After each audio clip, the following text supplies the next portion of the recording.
Oi, oi, boa noite. Lincoln já está entrando. Oi, pessoal. E aí, voltamos. Deixa eu colocar aqui para gravar também a tela. Boa noite, pessoal que está chegando aí.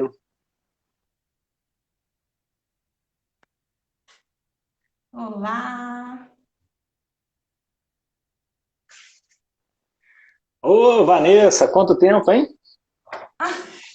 Espero que você goste. Vanessa é uma outra Vanessa, Jaque. É? Ah, tá. É, não é a Vanessa que a gente conhece, não. Ah, então vamos lá, né? Acho que todo mundo já, de alguma maneira, conhece os nossos trabalhos, mas acho que é legal, Jaque.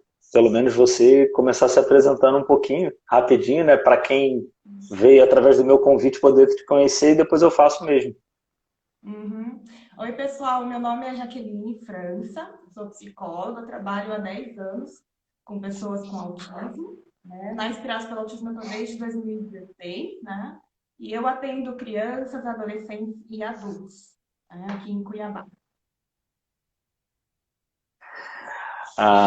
Então, eu sou Lincoln, trabalho há alguns anos também na área e com Aspirados pelo Autismo, eu não lembro também desde quando, mas eu acho que desde 2012 ou 13, se eu não me engano, enfim. E diariamente, né, estamos tentando ajudar no processo de desenvolvimento, tanto de crianças, adolescentes e adultos, tanto na parte clínica quanto na parte escolar, né, ou até mesmo fazendo os atendimentos domiciliares. E quando a gente estava fomentando, né, fazer essa live hoje aqui, né, toda a equipe da Inspirados pelo Autismo, de consultores, né, a gente estava conversando como é uma oportunidade legal, porque antes eu só via Jaque nos cursos, né, ou em Sim. atendimentos em conjunto, e que era periódico, né, uma vez por ano, duas vezes por ano, né, e Sim. agora a gente está mais fácil, está mais próximo. E também poder estar mais próximo das pessoas nesse momento, né, Lincoln? Né? De estar podendo levar um pouquinho mais, talvez, de informação e ajudando as famílias até a lidar um pouquinho mais com essa situação, né?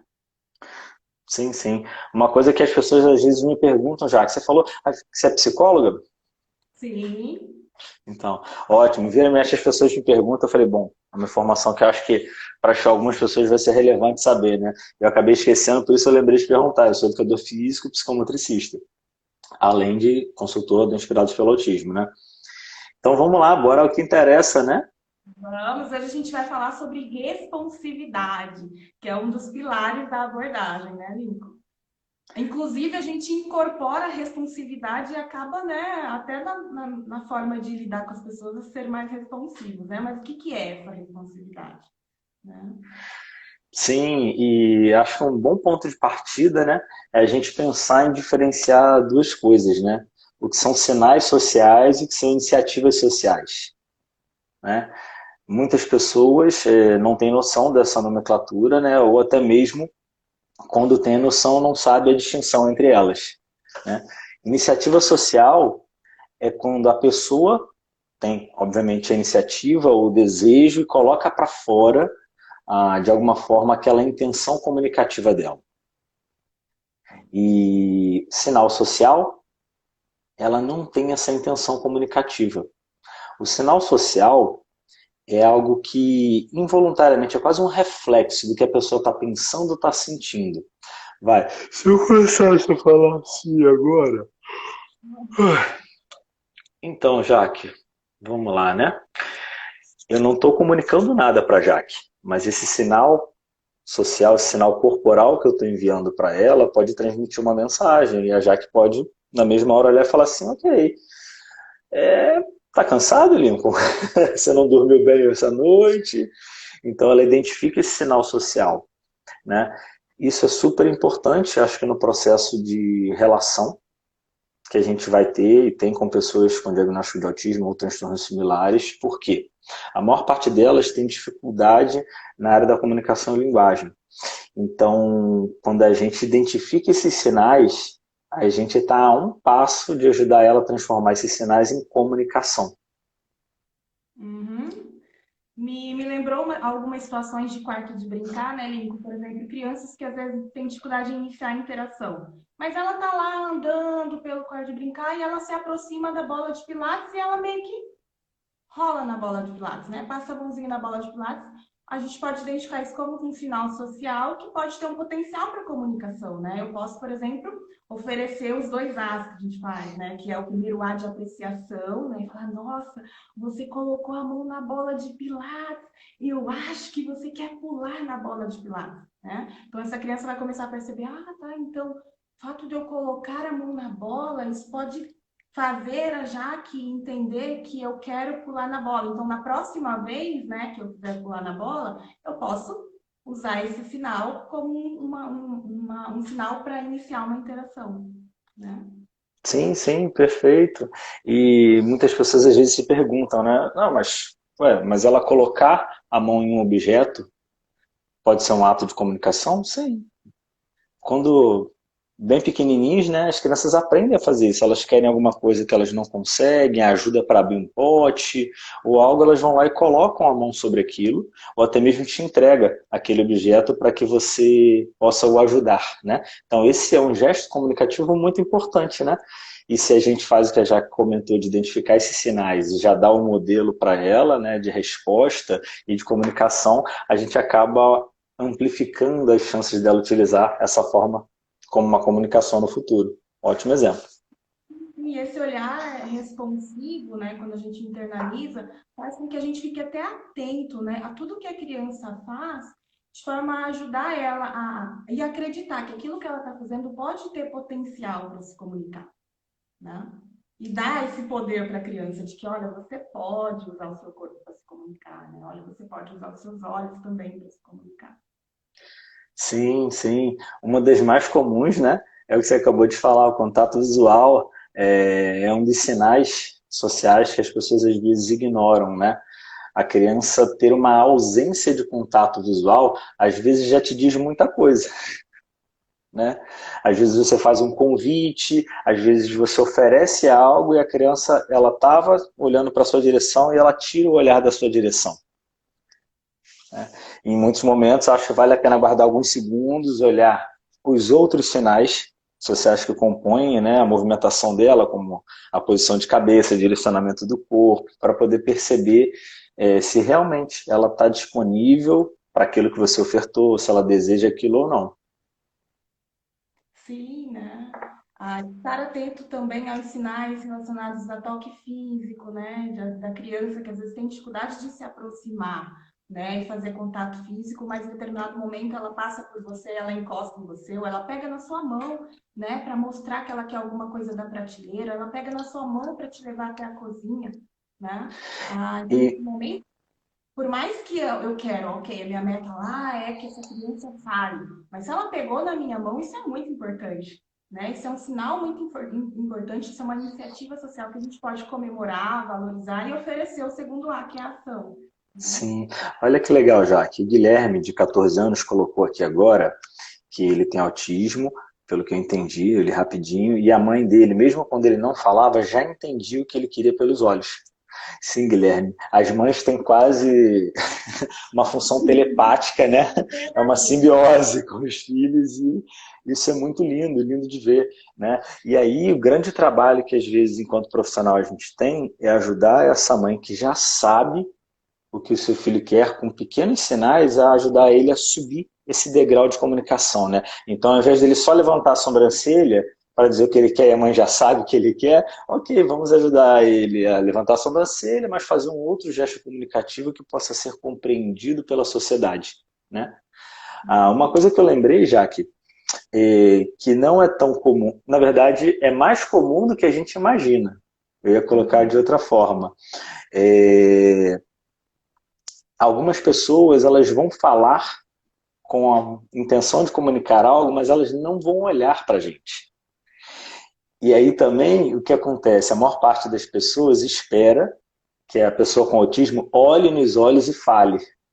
Só que em muitos momentos ela só vai ter uma produção verbal, porque o contato visual é uma habilidade.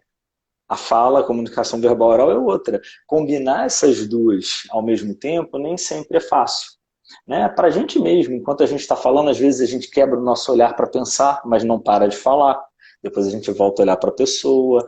Para uma pessoa com autismo, principalmente nos primeiros momentos de desenvolvimento, se ele já tem a fala como uma ferramenta potente de comunicação, às vezes ele projeta a fala, mas o corpo dele está virado para o lado, o olhar dele está para lá e a pessoa não interpreta isso como uma comunicação. Só que se a pessoa não interpreta isso como comunicação, ela não vai responder. Se ela não responde, essa fala da criança, do adolescente ou do adulto perde função, perde validade, isso desestimula futuras conexões. Legal. Eu acho que é Rafael, do Autismo Busca da Inclusão, ele comentou que às vezes quando a mãe não entendia pelo olhar, não fazia sentido falar, né? Quando a mãe entendia pelo olhar, não fazia sentido falar, né? E muitas pessoas dentro do espectro falam isso, né? Se eu já estou sendo entendido, né? Talvez porque trabalhar esse outro desafio, né? Que é isso que você falou, né? Do olhar e da Sim. fala, às vezes, Guilherme. Às vezes não dá para usar as mesmas habilidades. Sabe o que eu pensei também, Igor, que você falou isso, que as mães, né, elas, pela intuição, pela conexão que, né, que já tem com aquela criança, elas começam a fazer a leitura e a identificar, né, e já entender e ser entendidas pelo olhar, né? E eu lembro muito de uma técnica que a gente usa muito, que é pensar em voz alta. Né? Então, às vezes, eu já até identifiquei que a pessoa fez um gesto. Por exemplo, eu ofereci um brinquedo para a criança e ela fez isso aqui. Né? Ela ainda não dá conta de fazer ou não, mas ela deu uma afastadinha. Né? Eu entendi que ela não quer. Mas é Sim. legal a gente deixar claro qual foi o sinal que a criança fez que me fez entender que ela não queria, que é a hora que a gente fala algo o que a gente está pensando, né? Então eu posso falar, você afastou assim o rostinho e fez uma carinha. Eu acho que você está querendo dizer não, né? E aí a gente se afasta, né? Mostra para a criança como que funciona, né? Quando ela tenta se comunicar dessa forma, né? Que acessa mais as pessoas. Sim, sim. Uma coisa que o Guilherme colocou, né, e que a gente super concorda, é Obrigada, pensar sobre a Guilherme. função, pensar sobre a função da comunicação, né? E aí, com certeza, dentro dessa proposta, né, que a gente está conversando hoje, sobre como ser responsivo, por quê, né? Eu sempre me identifiquei com o seguinte ponto. A gente vai olhar para aquela comunicação que tem função. Então, se a criança, a pessoa com autismo fez uma comunicação e eu já identifiquei que eu entendi o que ele quer dizer com essa comunicação, se eu posso responder, eu vou responder. Agora, não faz o menor sentido se eu já entendi, por exemplo, ele olhou, sei lá, para o carro, que está lá no alto da prateleira, para o carrinho, e aí ele olhou para mim, e eu falo, opa, entendi que você quer carro, né? Então fala carro para eu poder ir lá pegar o carro. É, qual que é a função, né? Qual que é o sentido de eu pedir para ele falar agora, de eu pedir para ele fazer algo que é difícil. Então, se eu já demonstrei para ele que eu entendi a comunicação que foi anterior, que no caso foi o contato visual. Então, acho que a gente precisa pensar nisso, né? Com certeza, a Cíntia, que é psicóloga aqui da minha região, faz um trabalho bem interessante também. Obrigado, viu, pela participação, viu, Cíntia? Já é a segunda live que eu vejo você ativa aqui. Então, a gente quer ajudar, sim, a pessoa a subir essa escada de comunicação. Mas pensa, se eu envio uma mensagem para um receptor, e essa mensagem foi recebida com sucesso, porque o receptor me mostra que ele entendeu, qual é o sentido de eu modificar a minha mensagem? Não tem. E aí, uma das técnicas, né, que a gente utiliza, né, se a gente quer que ele suba essa escada, se ele já está pronto para isso, a gente vai não demonstrar uma compreensão imediata, não oferecer uma resposta tão rápida a esta comunicação, se for o caso dela já estar estável, né? Acho que isso pode ser tema até de uma outra live, viu, Jaque? Da gente fazer uma live só para conversar como ajudar a criança a subir, né, essa escada do desenvolvimento da comunicação. Mas acho que hoje pode ser bem interessante a gente falar sobre uma outra estratégia que vai ajudar muito todos vocês, que são os dois As. O que você acha? Sim, que é isso que vai ajudar a criança no degrau onde ela está. né? Que é mostrar para ela que é comemorar e que é oferecer ação para ela perceber que aquela habilidade ali faz com que as pessoas compreendam ela, né? Depois, para a gente aumentar o nível de solicitação, a gente vai utilizar outros, que aí eu acho que é tema para outra live. Sim, sem dúvida. Então, quando a gente falava sobre os dois As, né? O que é isso? Então, vamos tentar retomar, só fazendo um breve resumo. A gente se definiu o que é um sinal social, né? Então, a criança, pegar o exemplo da Jaque, ela se movimentou, foi lá, tocou na bola de pilates, a bola se movimentou e, de repente, ela deu uma olhadinha para o lado. E nessa hora, Jaque foi lá e falou, que lindo, João! Eu acho que você quer brincar de bola, falar e ofereceu para ele, né? Então, o que a Jaque está ajudando o João a perceber? Que esse gesto de tocar com a mão na bola pode indicar que, olha, vamos brincar de pular na bola, essa é uma brincadeira que ele já gosta, né? E o que a Jaque fez aí, né? Falando da técnica, ela deu os dois As. Ela deu uma apreciação em resposta a essa comunicação potencial dele, né? E ofereceu uma ação. Sim, né? E pensando em exemplos também, Nico, relacionados aos dois As, a gestos, por exemplo, né? Então, imagina que a criança, ela não consegue ainda pedir que ela quer água, né, para o papai e para a mamãe. Mas ela sabe que ela sempre bebe água em determinado copo, né? Então essa criança, por exemplo, poderia pegar esse copo e talvez ela não dá conta ainda de entregar na mão, né, do papai e da mamãe, mas ela vai com o copinho e ela coloca perto, né, do papai e da mamãe. Então a gente também pode, né, nesse momento a comemorar, apreciar essa habilidade, né? Que legal, você está tentando me ajudar, você está tentando mostrar para mim que você quer água, né? E oferecer ação, né? Que isso é tão Sim. importante para fazer a criança entender. Nossa, eu fui entendida, eu consigo movimentar as pessoas, eu consigo fazer com que as pessoas entendam o que eu quero. E uma coisa que é super importante, que eu acabei de lembrar, né? Que acontece em várias vezes, né? Em vários momentos, né? Imagina que a Jaque foi lá e ofereceu os desastres para essa criança da bola, que a gente exemplificava. E nessa hora, a criança, com gestos corporais, indica que não é isso. Ela não quer, ela só queria brincar na bola sozinha. Nessa hora, fazendo essa leitura, né, se a criança se afastou da bola, se a criança foi para o outro lado da sala, a Jaque vai dar 2, 3 passos para trás e vai falar, opa, você está andando para trás, eu acho que isso quer dizer não. Pronto. Ela está de novo identificando, né, essa iniciativa dela, essa comunicação em potencial através dos gestos e dando um modelo para ela. A Fabiola comentou aqui, Fabiola trabalha junto comigo aqui na nossa cidade, ela também é psicomotricista, né? Que apreciar a vida, comemorar os pequenos avanços e conquistas, sim, sempre. Eu costumo falar que a apreciação é o combustível, né? Quanto mais gasolina o carro tem, mais quilômetros ele anda. Quanto mais elogio e apreciação a nossa relação tem, mais longe ela vai. Então, é uma pergunta até recorrente que a gente recebe, né? Como eu ajudo meu filho a se comunicar mais? Como eu ajudo ele a fazer mais daquele comportamento que eu gostaria de ver de novo? Elogie, você mostra o caminho. E a comemoração também, você falou isso de como eu ajudo essa criança, né, a desenvolver mais e apresentar mais esses comportamentos, ela pode, né, também fazer com que a gente aumente os comportamentos que são mais desejáveis, né, porque essa criança vai percebendo que quando ela apresenta esses comportamentos, as pessoas respondem, né, a eles, as pessoas demonstram que entendem, talvez eu não entenda exatamente o que você está querendo, mas eu estou entendendo que você quer alguma coisa de mim, né? Me lembrou muito Perfeito. situações onde, às vezes, a criança ela até tenta se comunicar, né, de formas desejáveis, mas aí a gente não responde a esses comportamentos, né, essas iniciativas sociais, e isso a criança vai tentando, e às vezes a gente não responde, e isso pode acontecer até de ela apresentar depois um comportamento indesejado para ver se, né, funciona, se as pessoas entendem que ela quer alguma coisa, né? Acontece, acontece, né? Olha, acho que uma outra. Alguém colocou ali, não deu para ver que passou rápido, falou sobre motivação intrínseca, vai ser tema de uma outra live, viu? Como cativar esse foguinho lá dentro, assim, para a pessoa poder sentir vontade de se conectar com a gente. Tudo isso que a gente já está falando vai contribuir para isso. né? Então vamos pegar a carona nos dois A's de novo, né? Lembra que esses dois A's, o primeiro A é o A da apreciação, né? De você elogiar, e existem diferentes maneiras de você fazer isso. Você pode fazer de forma descritiva, falando para a pessoa, nossa, que legal que você botou isso aqui, foi ótimo, obrigado. E aí oferece ação e resposta.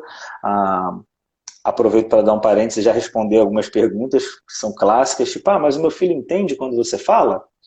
Olha, eu não estou dentro da cabeça dele, né? A gente não sabe se ele vai entender, mas se a gente gostaria que ele entendesse, precisamos expor a explicação para ele. Se ele não é exposto a esse estímulo, ele não desenvolve essa habilidade. O que a gente pode e deve ficar atento é como a gente vai utilizar essa fala com ele, essa descrição. Com algumas pessoas a gente não vai falar, poxa, que maravilha, foi muito legal. Pronto, a criança já virou de costas e foi embora. Né? A gente vai falar, que legal, ótimo que você colocou aqui. Ponto. Você pode comemorar também, né, de forma que a gente chama de líder de torcida, né, só fazendo uhul, que legal! Mas se a criança não gosta, exato, com a face, ou com uma onomatopeia, né? Às vezes você só, e a criança já vai olhar, já vai achar aquilo interessante. Nossa, eu achei legal aquilo. Então, quando eu fiz aquela ação, eu tive aquele ato de comunicação, eu recebi aquilo de volta, né? Então, existem diferentes formas de apreciar e na nossa leitura, todo ser humano gosta de ser elogiado. A forma dele ser elogiado, que cada um vai ter a sua, né? O seu canal preferencial. Nem todo mundo gostaria de subir num palco e ser aplaudido, né? Outros gostariam de receber uma carta ou um torpedo. Conforme a receptividade da pessoa também, né? Então pode ser que a criança em determinado momento ela não está tão receptiva a muitas informações auditivas. Então a gente vai fazer uma comemoração sem muitas informações auditivas, né? Teve um comentário aqui de uma participante que falou que a criança não aceita os elogios também, né? Então, acho que a gente precisaria investigar, né? Talvez como que ela construiu essa ideia de elogio. Se ali no ciclo familiar dela as pessoas costumam elogiar todos, né? Algo que todo mundo faz, né? A gente fala também, né, Lincoln, de que esse ar de apreciação, ele precisa ser genuíno, né? Porque a gente sabe que na nossa cultura tem isso também de determinadas piadinhas, né? Falar uma coisa, na verdade, que não está querendo dizer isso. Então, a gente realmente quer apreciar aquela habilidade de forma genuína, né? Por mais que a criança... Às vezes a criança está fazendo um desenho, por exemplo, né? E você viu que o desenho talvez não foi o que foi pedido, né? Não foi o que a pessoa pediu tudo. Por mais que ela talvez não esteja conseguindo fazer ou ter a performance que as pessoas estavam esperando dela, a gente sempre tem coisas para comemorar, né? Por exemplo, eu posso comemorar o fato dela estar tentando fazer aquilo, né? Sim. Eu posso comemorar o jeito que como ela segurou a caneta, eu posso comemorar a cor que ela escolheu. E eu posso comemorar o traço firme, né? Então, sempre tem coisas para a gente comemorar, né? Sim, perfeito, Jaque. Isso é super importante, porque às vezes as pessoas ficam atentas somente a, não, eu preciso encontrar a melhor forma, né, de elogiar o meu filho ou a pessoa que eu atendo, mas às vezes não está ligado à forma, está ligado ao histórico dela de recebimentos de elogio, né? Então isso é muito importante, até mesmo a forma como ela está vendo o trabalho dela. Então às vezes, né, vou pegar o seu gancho que já aconteceu, numa visita a uma escola, a criança estava fazendo uma atividade de arte, de pintura, só que ele tinha um nível de exigência com ele mesmo lá em cima. E ele sabia que não estava igual ao desenho que ele se propôs a fazer. Só que a professora foi lá e falou, nossa, tá muito lindo, isso tá igualzinho. Pronto, acabou. Ele pegou, levantou, saiu de sala, mega chateado, porque ele sabia que não estava igualzinho. Então, ser genuíno, né, na sua apreciação, com certeza vai fazer toda a diferença. Ótimo, Lincoln. Me lembrou também, Lincoln, essa questão da receptividade, né? A participante falou aqui que quando elogia, leva um tapa, né? Também ela comentou isso, né? Como resposta. Eu lembro de uma criança que quando eu comecei a atender, quando ele me dava um sinal de, né, iniciativa social, olhava para mim, eu dava um salto, porque eu ficava tão feliz, né? Ele me ensinou demais sobre comemoração. Eu dava um salto e oferecia coisa para ele, e aí ele corria de mim. Ele se escondia porque ele levava um susto. Ele não estava acostumado. Ele não estava acostumado e tem toda uma questão também de controle, né? De ter previsibilidade. Então, dependendo da forma como a gente comemora, a criança pode perder um pouco de controle, ficar um pouco meio perdida. Ai, meu Deus, o que que essa pessoa vai fazer, né? Às vezes, por exemplo, se eu faço uma comemoração e eu vou no corpinho da criança e faço cócegas, né? Aí ela não está preparada, ela não está receptiva para as cócegas, pode ser que ela não queira mais nem olhar para mim, que é para caso eu olhe para aquela pessoa, ela dá um salto muito cócegas em mim. Né? Sim. E se no fim das contas, né, depois que você tentou de diferentes maneiras, você ainda perceber que, olha, ele não realmente não está querendo receber elogio, tudo bem, seja responsivo a esse, né? Você não precisa externar descritivamente ou nas formas que a gente colocou, você simplesmente dá uma ação e resposta, né? Demonstra entusiasmo por aquilo que ele fez. Você não precisa ir para essa área de apreciação neste momento, se ele já deixou claro de diferentes maneiras, né, que olha, não é a forma, não tem relação com o meu histórico, nem nada disso, é porque é o momento. Então a gente vai ser responsivo a ele também. A gente não vai continuar apreciando a pessoa, por exemplo, levando tapa, né, oportunizando o aprendizado de comunicações que são mais indesejadas. Sim, sim. Ah, o que você acha da gente falar um pouquinho, então, já que agora, que eu acho que puxa, né, esse fio sobre a caracterização da responsividade, sobre como a gente pode ser mais responsivo, né? Porque se a gente está falando de dar liberdade para a pessoa ter essa iniciativa social espontânea, a gente precisa, eu acho que, pensar num ambiente mais preparado, certo? Sim, e você falou dos dãos da criança também, né, Lincoln? Da gente estar aberto também e apreciar o não. E eu acho que uma das coisas que a gente pode fazer para ser mais responsivo também é organizar o ambiente de forma que a gente minimize, né, essa quantidade de nãos, né? A gente Sim, fala muito isso de eu quero qualidade os nãos, e não quantidade, né? Os nãos que eu vou selecionar para dar para aquela criança vão ser nãos que eu vou explicar para ela, são nãos coerentes, né? São não com consequências naturais, né? São nãos padronizados na equipe, né? Mas a gente quer, nesses primeiros estágios, né, ajudar essa criança a estar num ambiente, que a gente até fala o ambiente do sim, o quarto do sim, onde a gente vai oportunizar. A gente quer criar oportunidades para interagir com essa criança. Né? Então, acho que uma das formas da gente ser responsivo é também isso, organizar esse ambiente e minimizar, né, os nãos que essa criança recebe. ótimo, ótimo, com certeza. E isso é investir na qualidade. Sim, Perfeito, para que não haja uma sobrecarga dela, né? Em relação até mesmo aos nãos, o que é muito comum. E existe, né, um equívoco muito grande das pessoas que não conhecem a fundo essa proposta de trabalho, e elas falam, ah, não, eu conheço aquela abordagem que a criança pode fazer tudo. Não, pelo contrário, viu? Quando a gente estabelece um limite, principalmente se ela gritar, chorar, virar do lado do avesso, aí é que ela não vai poder de fato fazer aquilo. Uma vez dado o limite, ela vai ter outras alternativas, mas aquilo que lhe foi dado como limite, naquele dado momento, ela não vai poder ter. E tudo bem. E é muito legal porque, na maior parte das vezes, a gente não tem tantas dificuldades em relação a isso, porque a criança ela não está sobrecarregada de nãos. Então é como se, imagina que tem um copo aqui na minha mão, a minha caneca aqui, né? E está pingando uma gotinha por vez de água aqui. Cada gotinha dessa é um não que ela vai recebendo.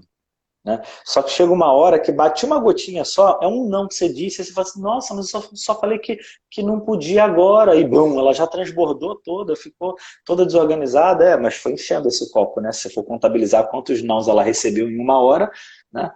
Então, como o nosso copo do não está sempre mais vazio nas sessões, ou até mesmo na orientação, na reconstrução, na repaginada do domicílio das famílias, né, para favorecer essa harmonia em casa, quando é necessário dar um não, a gente tem um copo mais vazio, uma resposta mais efetiva da criança. uhum. Me lembrou uma criança que a gente estava ajudando ela no processo de inclusão, né, Lincoln? E que ela tinha um hiperfoco grande por revistas, né? Revistas de caras, né? Revistas com figuras e imagens. E, de certa forma, quando ela tinha uma revista, ela ficava folheando, né? E ficava um tempo, né? Nesta atividade. E aí a gente descobriu, né, porque a professora entrou em contato com a gente e falou que, olha, Daniel não quer mais fazer nada dentro da sala, né? E ele fica batalhando pelas revistas, né, e tudo. A gente falou, mas espera aí, que revistas? Aí que a gente foi descobrir que dentro da sala dele tinha um baú cheio de revistas, né? E que a professora relatou que eles estavam batalhando, né? Passava o dia inteiro com ele na escola batalhando, né?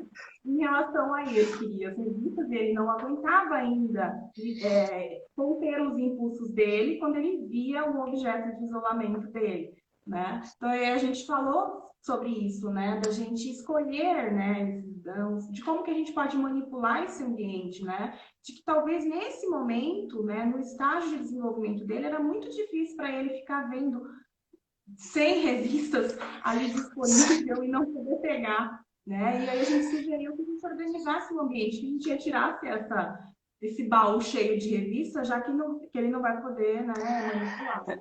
É o exercício da empatia, né, Jaque? Pensa, se você está de dieta, você não é uma pessoa elegante, mas assim, se eu estou de dieta, né, e aí tem aquele mega bolo de chocolate, que a minha esposa, Fabiana, que faz, está cozinhando, que é uma maravilha, cada vez melhor agora, então na pandemia, nossa senhora, é pão, eu não sei o que, vários quitutes, estou engordando a beça, mas enfim, tá tudo maravilhoso, continua, viu, amor?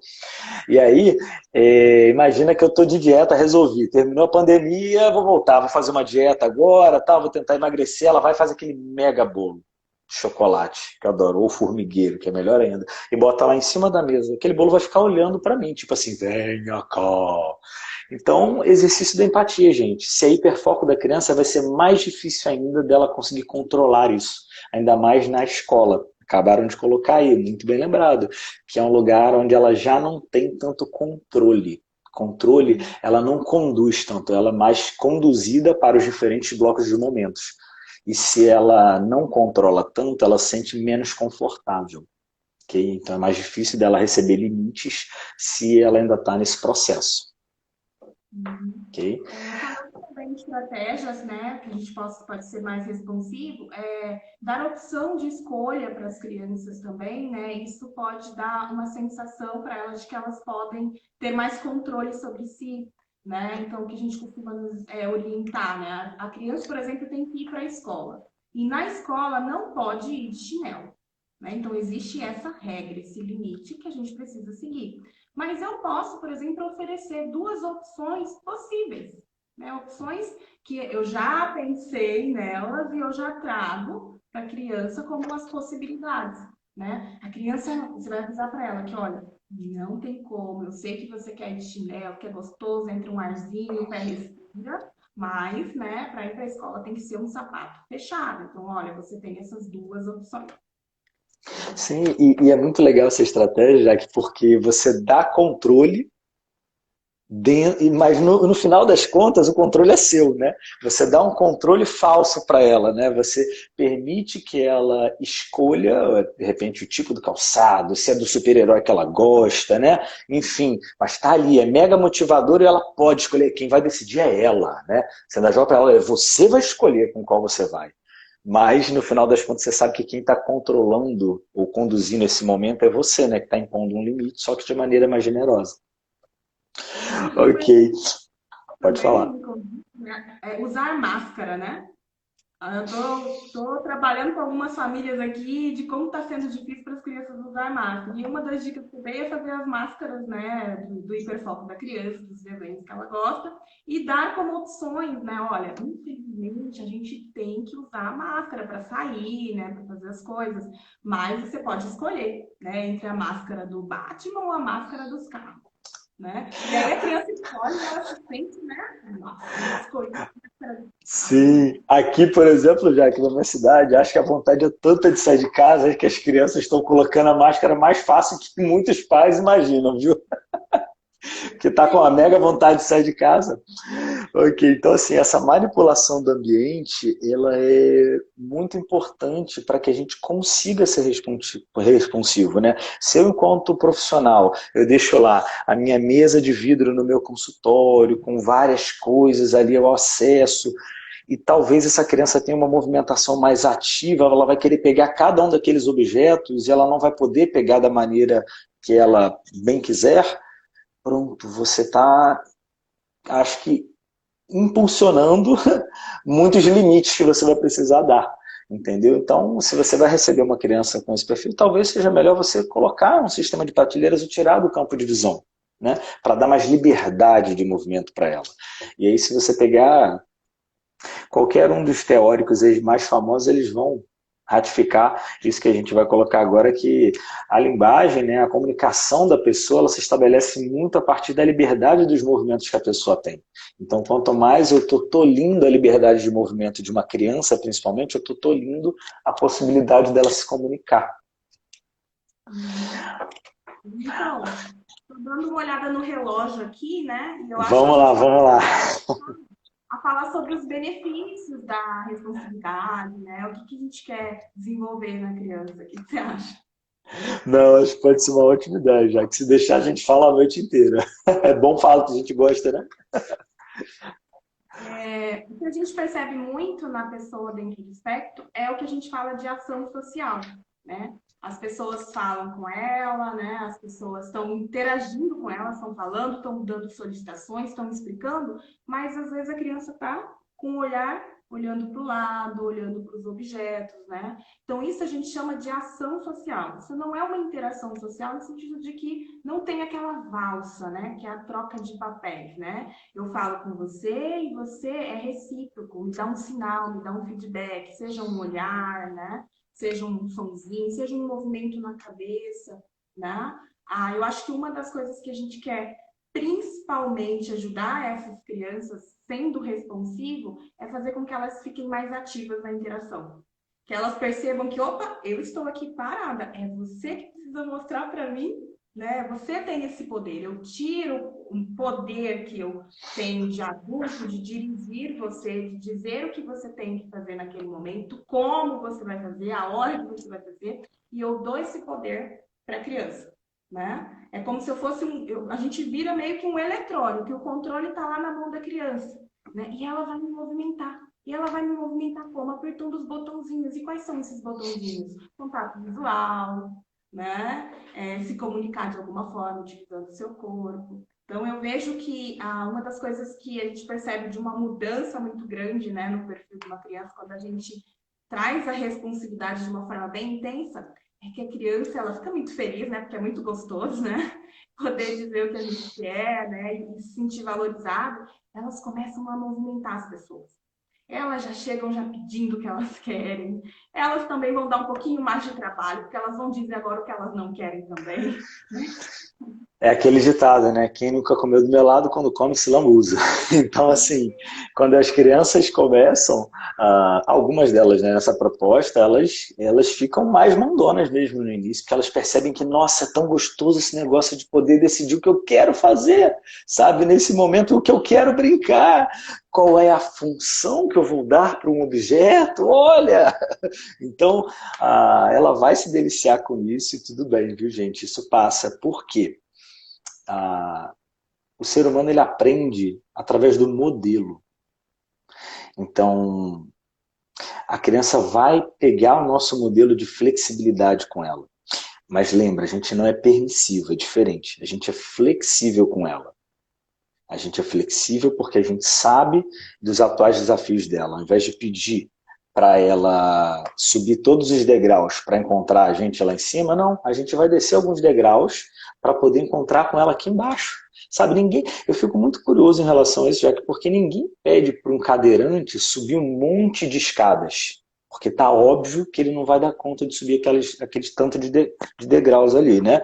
Mas aí as pessoas pedem para uma pessoa com autismo já de cara largar todos aqueles desafios que fazem parte da vida dela hoje e vir brincar, como se nada tivesse acontecendo. Sim, sim. E você falou, Lincoln, dessa questão da permissividade também, né? E a gente acaba vendo muito isso. Quando você ajuda, você entra com esse estilo mais responsivo, né? Essa criança tende a querer as coisas, né? E ela quer, e quer no momento dela, né? E aí é um momento onde a gente também, porque o estilo de interação ele vai mudar conforme o nosso objetivo. né? Então, se o meu objetivo é ajudar essa criança a ser mais ativa, a gente vai ser mais responsiva a esses sinais de interação. Mas se o meu objetivo é ajudar essa criança a ter um pouquinho mais de noção das necessidades do outro, né? Do momento, entender o contexto de que, olha, eu entendi que você quer comer a sobremesa, né? Mas é que a sobremesa é depois da refeição, né? Por isso, e por isso, por isso. Então, nesse momento, se o meu objetivo é ajudar essa criança a entender, né, que a sobremesa é depois da refeição, que ela precisa comer a comidinha dela, né? A gente vai mudar o nosso estilo, né, de interagir com a criança. Perfeito, já que a gente vai ser sempre responsivo ao atual momento de desenvolvimento dela, né? Então, se ela precisa, por exemplo, receber mais estímulos que demandem mais da flexibilidade dela no atual momento do desenvolvimento dela, a gente vai ofertar isso. Por exemplo, tem sessões, né, que a gente faz lá, já de cara, já começa a sessão responsiva, tem uma lista de brincadeiras que eu escolhi, que eu quero fazer na minha sessão hoje, e aí a minha criança vai escolher quais é que ela quer fazer lá e vai colocar lá naquele quadro. Mas isso não é numa primeira etapa do desenvolvimento. Isso é mais lá para frente. O próprio curso que a Jaque tem ministrado, né, sobre tabela de habilidades inspiradas pelo autismo, ela vai falar sobre isso ao longo das etapas de desenvolvimento da tabela de habilidades, entendeu? Então é importante ter esse olhar, né, da gente poder responder e ser responsivo, obviamente, a cada etapa do desenvolvimento da pessoa. Ah, tinha uma coisa que eu ia falar sobre... Esse equilíbrio Pode falar. entre diversidade e responsividade ela é importante, porque ao mesmo tempo que eu quero uma pessoa ativa, que ela consiga demonstrar o que ela quer e o que ela não quer, né? Que eu não quero uma pessoa dependente, né? Sim. Esperando que o outro seja ela. A gente também quer uma pessoa que vai conseguir lidar com situações onde existe mais diretividade, né? Onde elas vão ter que, por exemplo, fazer uma prova, fazer uma redação e o tema é aquele, né? E aí você tem que falar sobre aquele tema. Não seria saudável para nenhum ser humano que ele fosse exposto somente a um estilo de interação. Como não é saudável que eu seja somente responsivo em 100% da vida da minha pessoa com autismo, da mesma forma que não é saudável que eu seja 100% diretivo. Né? Só que aí acho que cabe a reflexão, né, de como que está essa balança hoje com essa pessoa, né? Quanto eu estou sendo responsivo com ela, quanto eu estou sendo diretivo, para a gente colocar aí e fazer um pêndulo, né? E isso com certeza vai ser guiado também pelo atual momento de desenvolvimento de cada pessoa. Né? Mas acho que é importante falar sobre isso, né? Porque as pessoas têm ilusão, não, então, ai não, Lincoln, olha, eu fiz uma sessão hoje, mas eu fui diretivo, eu falei assim com ele, não, eu falei, ok, tudo bem, né? Vamos pensar um pouquinho? Dentro da linha de desenvolvimento dele, acho que cabia você realmente direcionar mesmo aquele momento, ou não. Se for o contrário, a gente conversa também, né? Sim, legal. Eu penso também em que a gente um dos benefícios, né, da representatividade é que a gente quer que essa pessoa se apaixone, né, pela interação social. Né? Eu não quero que ela seja uma pessoa que apenas responda, né, a demandas, seja acostumado a responder demandas, a fazer perguntas, né? Eu quero uma pessoa que se coloque na interação, né, que fale dos pensamentos dela, que queira compartilhar os sentimentos, né?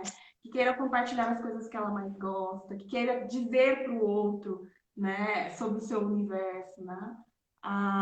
E para isso, é claro, aí a gente entra no pilar de motivação, né? Que você e a Vanessa vão estar falando na próxima Sim. live. Né? Então, a responsabilidade ela anda muito juntinha, né? Com a motivação. Eu preciso Sim, motivar essa criança para, né, estar comigo. E uma das formas da gente motivar a criança é ter essa relação, é construir essa relação respeitosa com a criança. Onde a sim. gente mostra para a criança que, olha, eu não vou manipular o seu corpinho, a não ser que você permita, a não ser que você me dê um sinal de que, né, ok, nós podemos. Né? Então, anda muito lado a lado, né? A Sim. responsividade.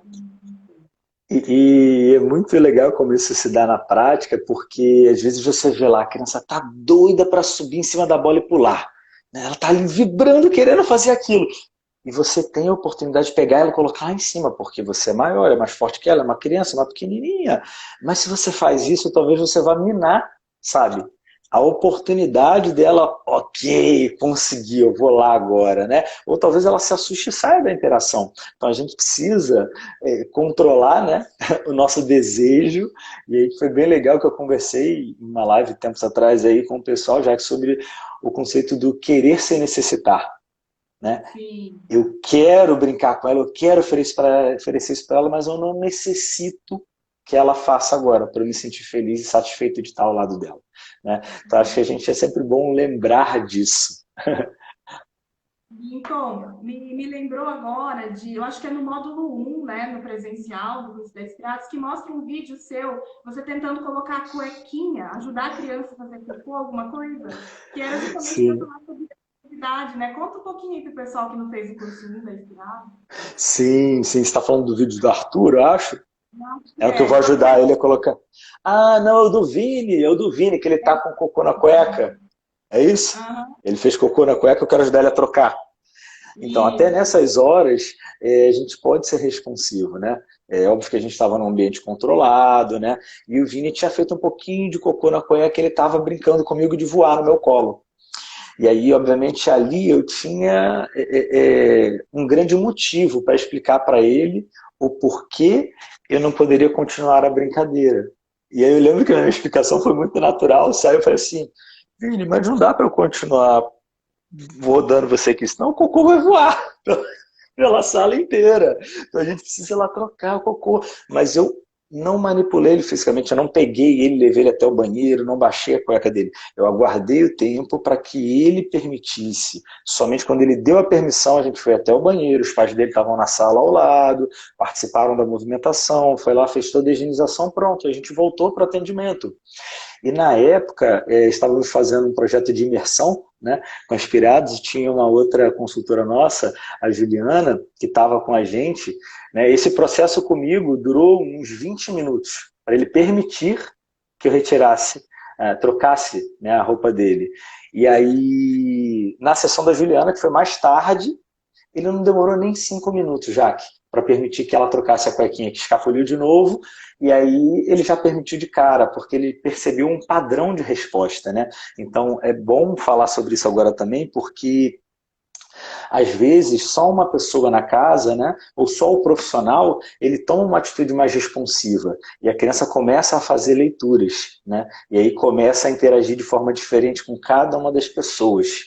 Só que quando você estabelece padrões de respostas a alguns comportamentos, você amplifica as chances de ajudar aquela pessoa.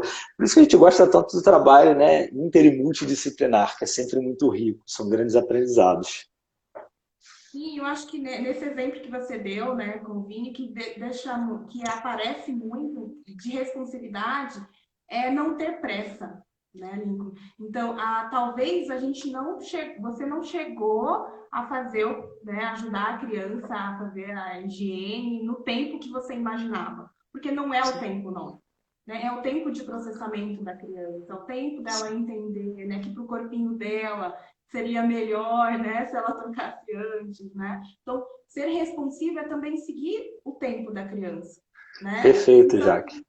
lindo um aprendizado, né? Não é instantâneo. Sim. E muitas pessoas poderiam pensar, nossa, mas olha só, ele está perdendo tempo. Pega logo ele, leva no banheiro e troca. Não, pelo contrário. Eu estou investindo no futuro dessa pessoa, no aprendizado dessa habilidade. Tanto que aconteceu o que aconteceu com a Juliana na sessão seguinte. Ah, uma outra coisa que acho que é válido a gente comentar, Jaque, é que com certeza a gente pensem sempre na segurança, viu, em primeiro lugar. Então a gente está falando, né, sobre algumas características da responsividade, né, sobre como é importante a gente dar atenção, valorizar, estar atento aos sinais dela, né, observar o que ela precisa naquele dado momento, mas segurança vai estar sempre em primeiro lugar. Então, se a sua criança está lá andando pela sala de casa, e ela foi para a janela e não tem tela, você vai falar, ah, que lindo, você está na janela. Você vai tomar atitudes, ok, que vão zelar pela segurança dela em primeiro lugar. Inclusive até para medidas mais extremas, né, até como dar limites, a gente tem um segmento inteiro só para conversar sobre isso, né? Mas é importante deixar claro para as pessoas que a responsabilidade vai estar presente, mas segurança está sempre antes. Sim, né? Se o nosso objetivo é ajudar a criança naquele momento ela não se machucar, né? Com certeza a gente vai deixar de ser responsivo naquele momento, né? E ser mais diretivo. Sim. E a gente impedir a criança de fazer algum comportamento, se aquele comportamento, né, está causando algum estrago no ambiente, está causando alguma, pode estar machucando uma outra pessoa ou ela mesma. Sim, sim, com certeza. E aí, nesses casos, a gente não tem ponderações a mais, né? Se ela está entrando dentro desses três aspectos, a gente vai dar o limite para ela, explicando de forma calma e clara o porquê do não, oferecendo alternativas. Ah, mas a gente, em outro momento, conversa sobre como dar esses limites, né? A gente queria deixar bem caracterizado mesmo, né? Alguns princípios, né? Da responsividade. É, espero que todos tenham gostado de alguma forma, né? E que possa ajudar, né? No dia a dia de vocês que são profissionais, ou vocês que são pais. Eu achei que esses comentários, já que eu sou novo nessa parte da informática, eles ficavam gravados, mas não fica nada gravado. Eu fiz uma na semana passada e ainda falei para o pessoal assim, pessoal, eu vou ver depois. Falaram que 24 horas fica, não fica nada. Então, assim, por favor, se você fez alguma pergunta, algum comentário e de alguma maneira eu ou a Jaque não conseguimos acompanhar, fique à vontade para entrar em contato com a gente. Vai ser muito bom e importante que a gente tenha o seu feedback. Nós teremos ainda algumas lives temáticas, né, de comportamentos indesejados, né, falando sobre motivação intrínseca, e vai ter uma também sobre perguntas e respostas, né? Então vocês já podem estar encaminhando as perguntas que a gente vai tentar selecionar e quem sabe a gente responde de vocês, se não a gente responde de alguma forma, né, Lincoln? A gente dá um jeito. Sim, com Dias. certeza. Com certeza. E se você, então, pai ou profissional, quer ajudar o seu filho a pegar na sua mão, tipo, com aquela intenção assim, vamos embora, vamos brincar disso agora, vamos lá! Não perca a live da semana que vem, viu? Porque, assim, apesar de todo o clichê, a Vanessa vocês vão adorar conhecer ela. Ela é muito expressiva, muito divertida. É o máximo trocar com ela também. E vai ser muito bom poder conversar sobre isso com vocês, como estimular essa motivação intrínseca, ajudar a criança a ter aquele calorzinho lá dentro e a vontade mesmo de buscar outra pessoa para se relacionar. Então, fica a dica, viu, gente? Jaque, muito obrigado, viu, pela parceria, é sempre ótimo trocar com você. Valeu, pessoal. Eu amei as participações, né? As perguntas, as contribuições, foi show. Ótimo, viu? Obrigado, então, a todos e a gente se vê por aí, né? E... Tchau, tchau. Já você salva aí, né, Jaque? O povo tava falando de Tá, salvar aí. Beleza.